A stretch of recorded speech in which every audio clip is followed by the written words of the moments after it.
সুহিলপুর ইউনিয়নের হারিয়ায় ব্যবসায়ী ও যুবকদের উদ্যোগে দোয়া ও ইফতার মাহফিল অনুষ্ঠিত। ভয়েস অব ব্রাহ্মণবাড়িয়া 24 সংবাদে সারাক্ষণ। ব্রাহ্মণবাড়িয়া সদর উপজেলার সুহিলপুর ইউনিয়নের হারিয়া গ্রামে ব্যবসায়ী ও যুবকদের উদ্যোগে দোয়া ও ইফতার মাহফিল অনুষ্ঠিত হয়েছে।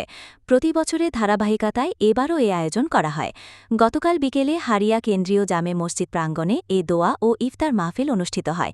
এতে প্রায় 1000-এর অধিক গ্রামবাসীসহ আশপাশের এলাকার গণ্যমান্য ব্যক্তিবর্গ অংশগ্রহণ করেন।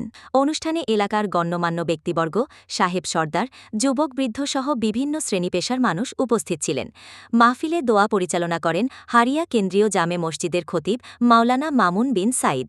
তিনি দেশ ও জাতির কল্যাণ কামনা করে মোনাজাত করেন এবং কবরবাসীর মাগফিরাত কামনা করেন।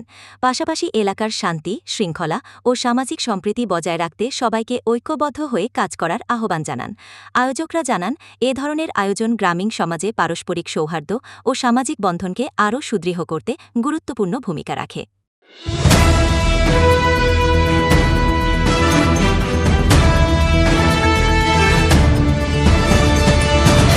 ভয়েস অব ব্রাহ্মণবাড়িয়া 24 সংবাদে সারাক্ষণ।